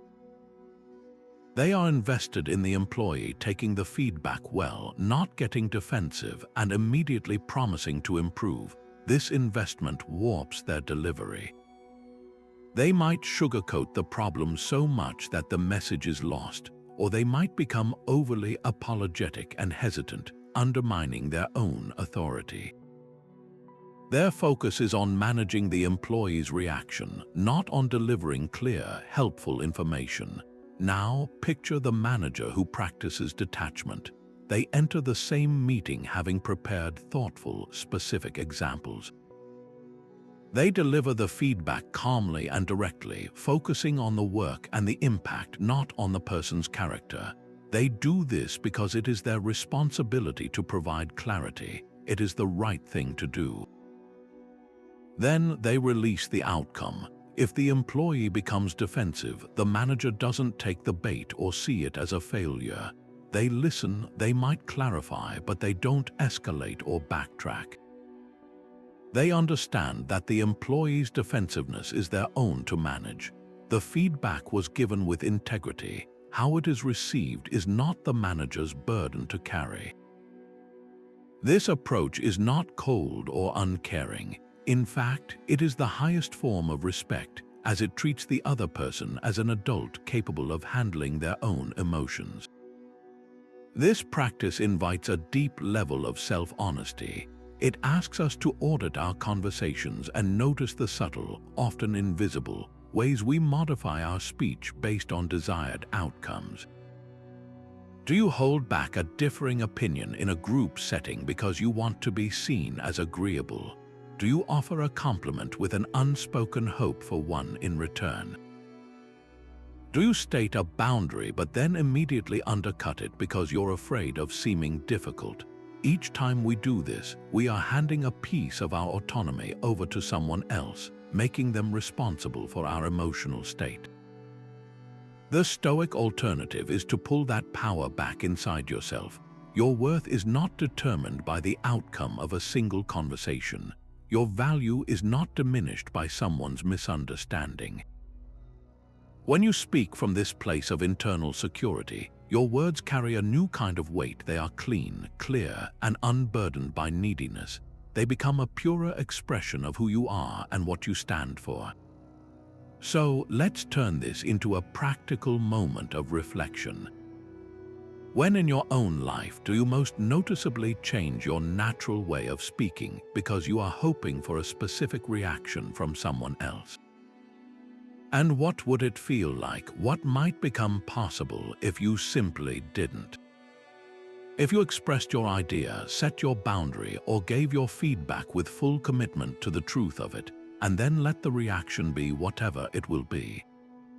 This isn't about becoming indifferent to others. It's about building a self-validation so robust that you can engage with others from a place of generous freedom, not fearful control. Zeno, the founding father of Stoicism, offered a piece of anatomical wisdom that cuts to the heart of discernment. We have 2 ears and 1 mouth so that we can listen twice as much as we speak. This isn't just a clever quip about proportion. It's a profound philosophical directive. It teaches us that the capacity for powerful silence is not a passive void but an active skill, one of the most crucial we can develop. Knowing precisely when not to speak is as vital to Stoic practice as knowing what to say. It is the art of strategic restraint, of understanding that words are like arrows once loosed. They cannot be called back, and their impact is entirely determined by the timing and intention of the archer. This discernment transforms silence from mere absence into a tool of immense influence and connection. True wisdom lies in recognizing that not every situation requires your verbal contribution. In fact, many situations are made worse by it. Imagine a friend is sharing a story of profound grief or frustration. They are not in a place to receive advice or solutions. They are in a place that craves validation and presence. The most powerful thing you can offer in that moment is not a story of your own similar experience, not a well-intentioned look on the bright side, but a quiet, empathetic silence that holds space for their emotion without trying to fix it. Your silence communicates, "I see your pain, I am here with it, and it is safe to feel it with me." This kind of listening is an act of deep generosity. Conversely, jumping in with words, however kind, can often feel like a dismissal, as if their emotional state is a problem to be solved rather than a human experience to be acknowledged. Another critical moment for disciplined silence is when you realize you lack full information or context. In our eagerness to appear knowledgeable or helpful, we often offer opinions on topics we only partially understand. The Stoic approach demands humility, the recognition that speaking on incomplete data is a form of intellectual arrogance that can easily lead to error and misjudgment. Before offering a viewpoint on a complex news story or a workplace conflict you've only heard one side of, the discerning choice is to say, "I don't have enough information to have a valuable perspective on that yet."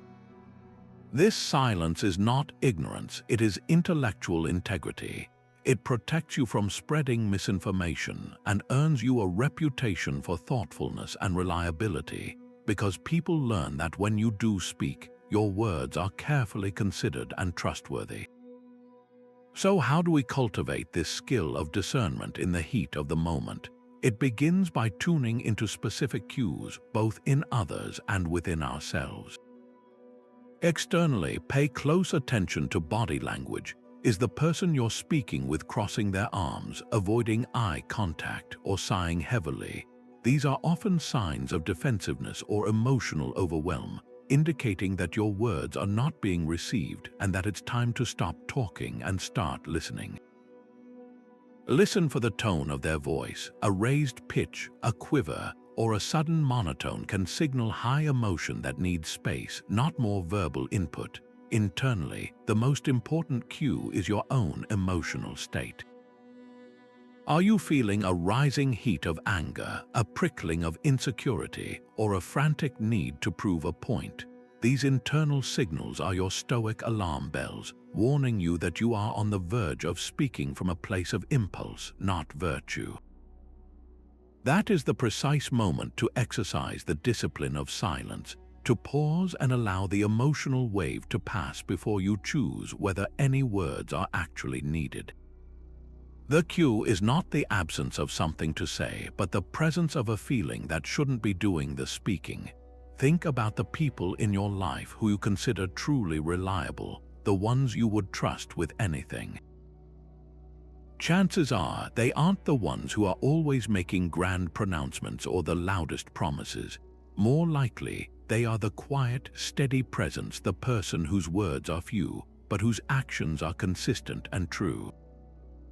This is no coincidence. There is a profound and direct link between the discipline of measured speech and the quality of being trustworthy. When someone speaks sparingly, each word carries more weight. Their silence isn't empty, it is a space filled with the integrity of their past actions. Every time they choose not to make an exaggerated claim, not to offer a promise they might not be able to keep, or not to gossip, they are making a small, silent deposit into the bank of trust others have in them. The Stoics placed immense value on this alignment between word and deed, which they saw as the very bedrock of integrity. For them, a promise was not a casual social tool, it was a sacred commitment. To say you'll do something was to bind yourself to that action morally. Therefore, the most virtuous path was to be exceedingly careful with your commitments in the first place. Silence in this context becomes a protective barrier against your own impulsivity. It prevents you from making the empty promises, the half-hearted offers of help, or the exaggerated claims that you later cannot fulfill. Each of these minor failures to align your words with your actions, however small, is like a tiny crack in the foundation of your character. Over time, these cracks widen, and people instinctively learn that your word cannot be fully relied upon. The person who practices Stoic silence actively avoids creating these cracks. They understand that it is far better to say nothing and then unexpectedly help than to loudly promise help and then fail to deliver.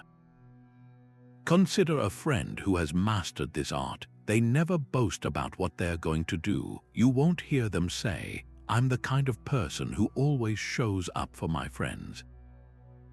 Instead, you simply notice that when you went through a difficult time, they were the one who quietly showed up at your door with a meal, no announcement needed.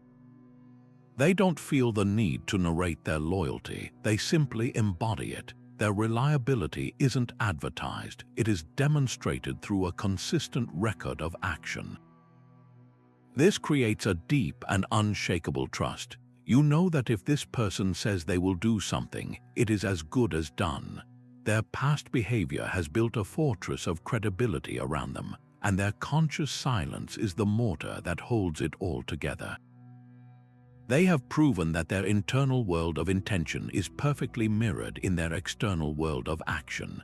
This stands in stark contrast to the person who is quick with words but slow with follow-through. They are the first to volunteer, the first to make a grand offer, the first to say, "Leave it to me," but when the time comes, their actions often fall short of their pronouncements. Initially, they may seem enthusiastic and capable, but over time, a pattern emerges. Their words become background noise, pleasant but ultimately meaningless. People stop taking their promises seriously because they have learned that the promise itself is the peak of the effort. The Stoic, by being cautious with words, ensures that their capabilities are never overshadowed by their claims. Their silence allows their actions to speak for themselves. and those actions build a reputation of solid, unwavering reliability. So, let's turn this inward for a moment of honest reflection. How does the conscious choice to say less actually function to make you appear more dependable and trustworthy in the eyes of others?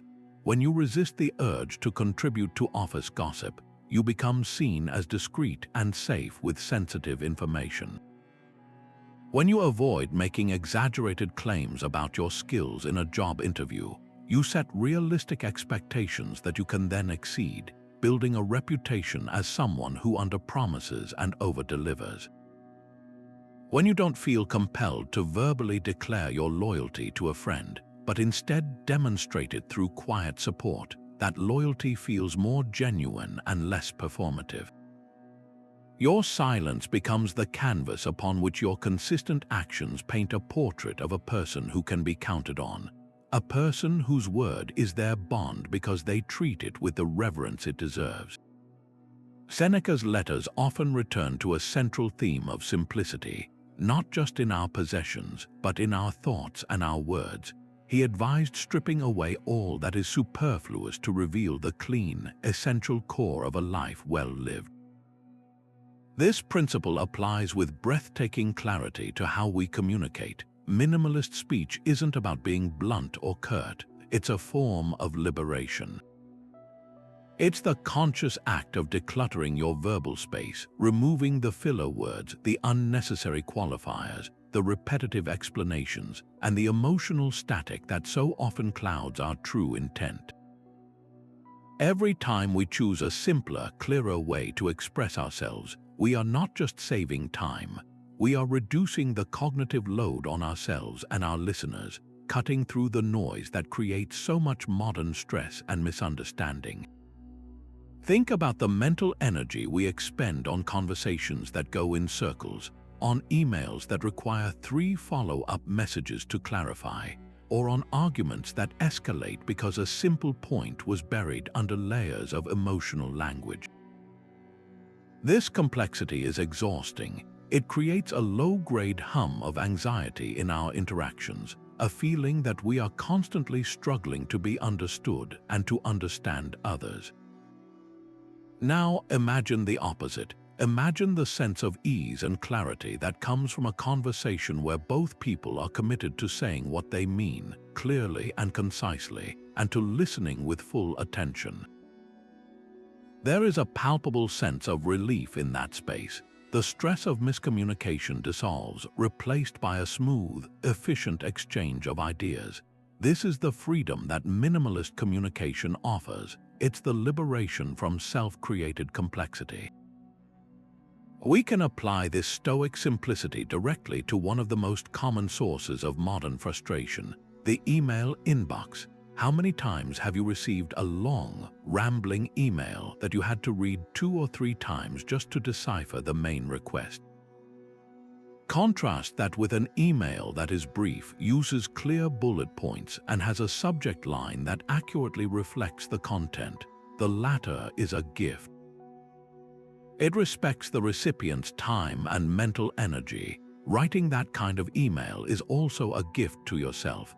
It forces you to distill your thoughts to their essence before you even put them into words, a process that often brings its own clarity.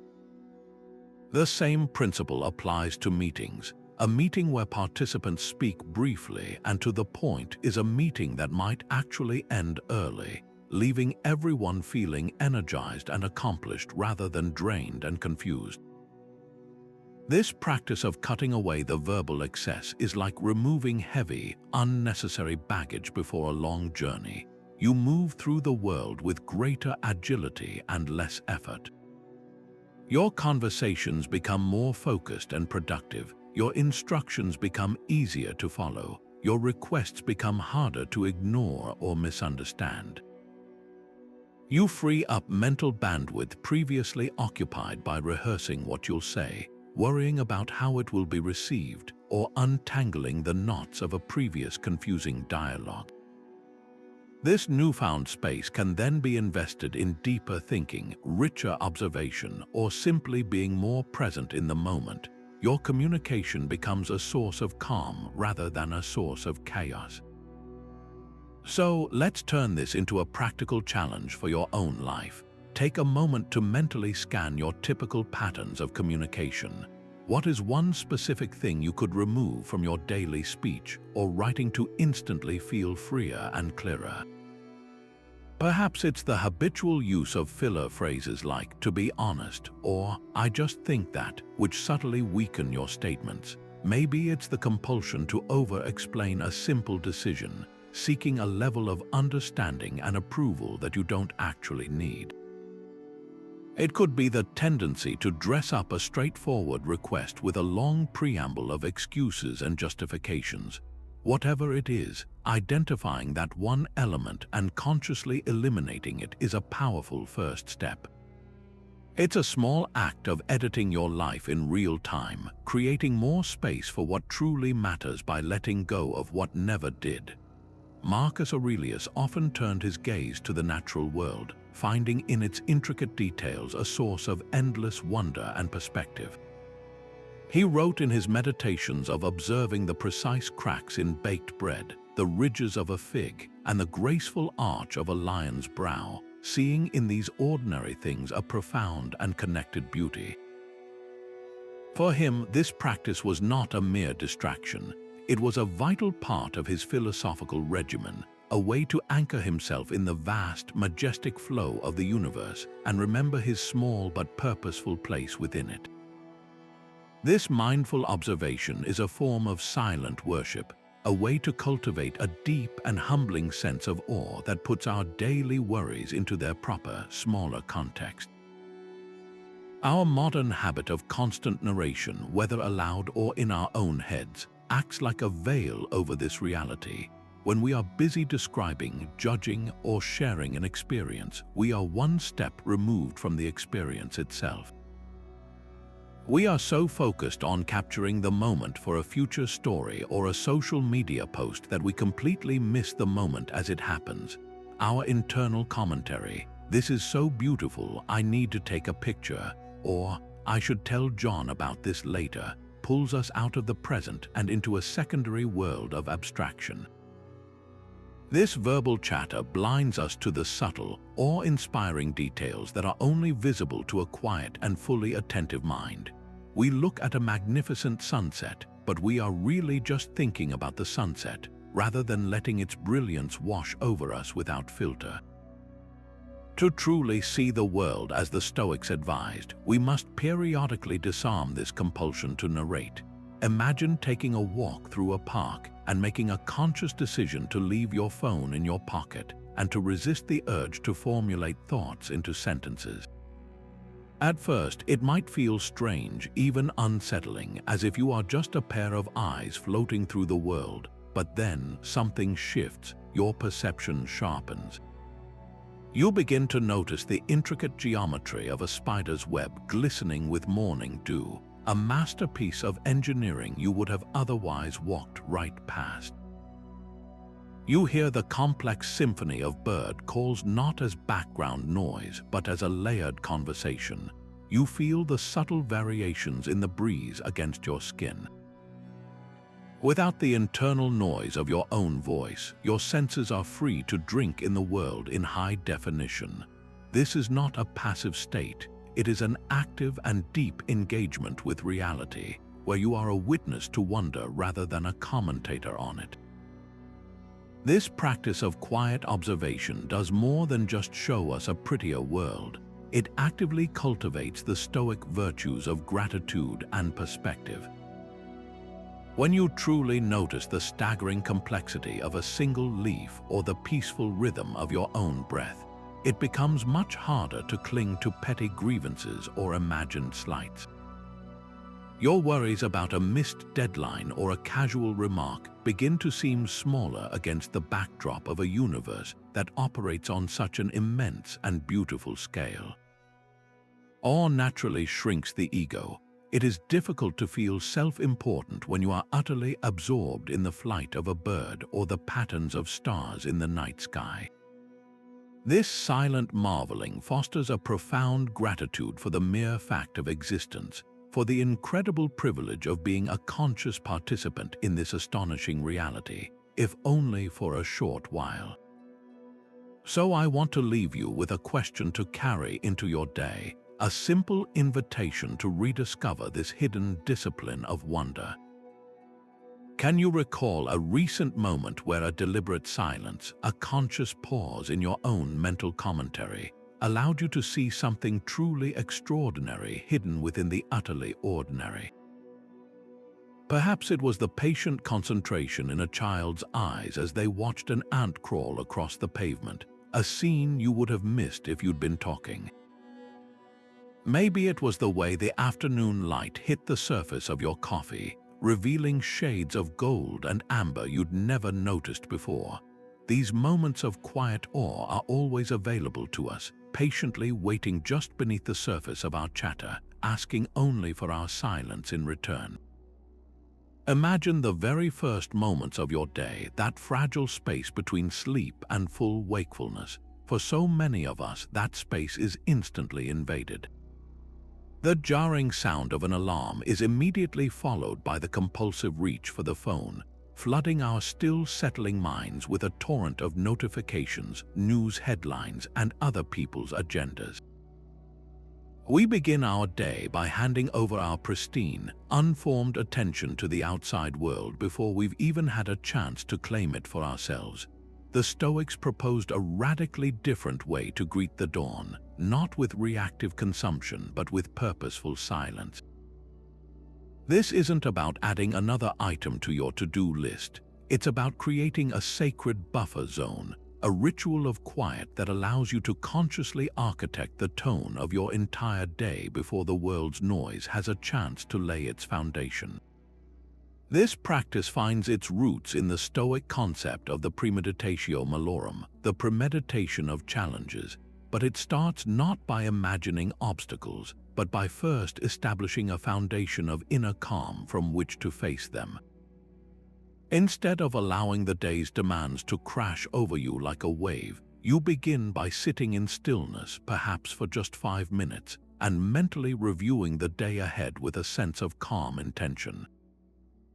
You aren't anxiously planning every detail. You are simply envisioning the broad contours of your day, your key tasks, the people you will interact with, the potential friction points.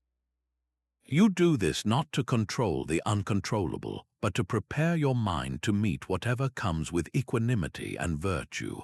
This silent planning is like looking at a map before a journey. It doesn't change the terrain, but it ensures you won't be shocked or lost when you encounter a steep hill or a fork in the road.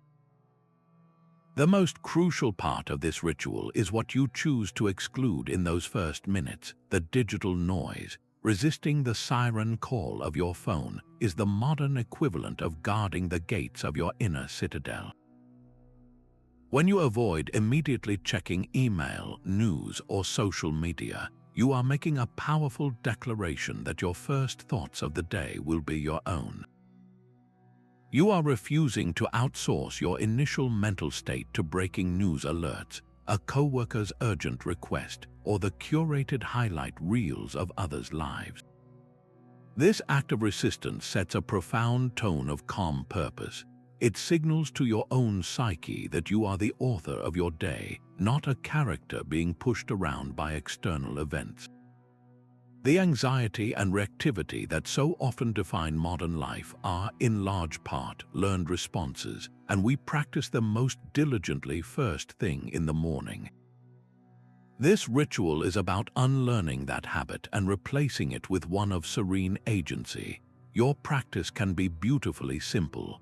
It doesn't require a special cushion or an hour of meditation. It can begin with just 5 minutes of sitting with your coffee in pure silence, doing nothing but breathing and being present. Alternatively, you might choose to read a single passage from a Stoic text, a page from Marcus Aurelius's Meditations, or a letter from Seneca. Don't rush through it, read it slowly, and then spend a moment in silence, letting the wisdom of that single idea settle into your consciousness. How will you embody this principle today? How might this insight change how you respond to a challenge or interact with a difficult person? This isn't about academic study. It's about equipping your mind with a philosophical tool you can carry into the coming hours. The transformation this simple ritual can bring to your daily interactions is nothing short of remarkable.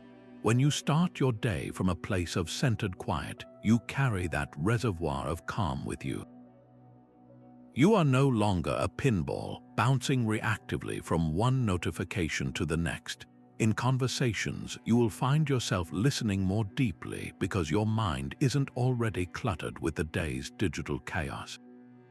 When a problem arises, you are more likely to respond with considered thought rather than knee-jerk emotion, because you began your day with intention, not reaction.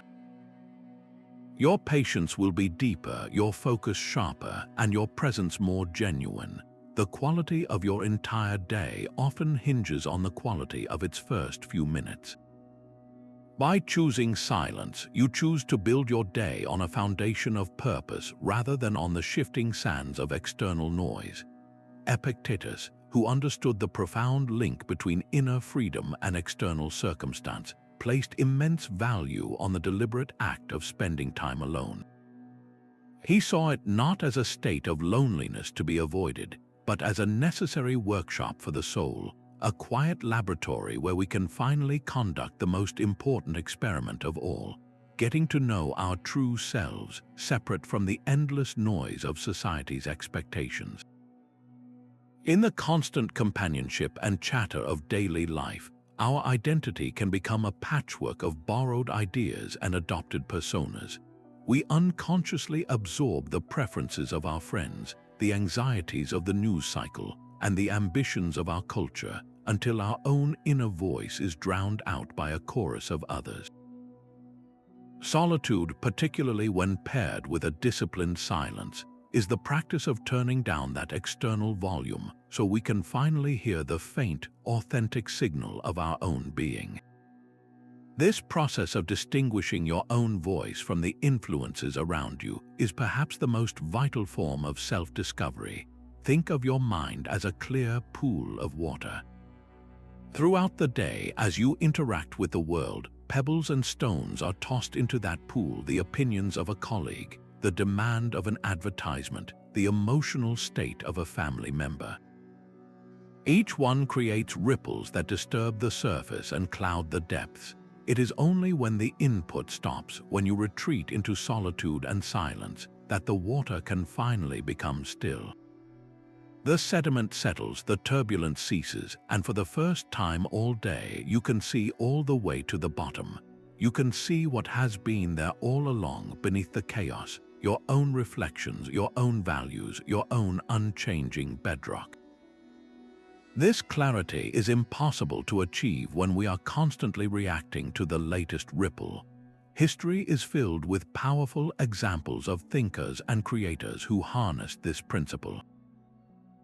The author Marcel Proust famously spent the latter part of his life in a cork-lined room, insulating himself from the sounds and distractions of Paris to write his monumental work, In Search of Lost Time. This extreme solitude wasn't an act of misanthropy. It was a necessary condition for the profound introspection his work required.